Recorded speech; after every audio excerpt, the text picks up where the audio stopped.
छत्रपतींच्या पदस्पर्शाने पावन झालेला हा पन्हाळा आहे. संभाजीराजांच्या पदस्पर्शाने पावन झालेला हा पन्हाळा आहे. छत्रपती राजाराम राजांच्या पदस्पर्शाने पावन झालेला हा पन्हाळा आहे.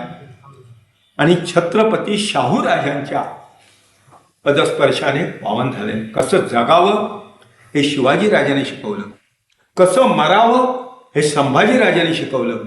उत्तरेतना 1682 मध्ये आलेलं हिरवं वादळ कसं रोखावं हे आपल्याला राजाराम राजाने शिकवलंय. आणि मिळालेलं स्वराज्य अटकेपार झेंडे लावायला शाहू राजाने आपल्या पेशव्यांना उद्युक्त केलंय. अशा चारही छत्रपतींच्या पदस्पर्शाने पावन झालेला पन्हाळा तुम्हा आम्हा गडदुर्गांच्या धारकऱ्यांना तीर्थक्षेत्र आहे.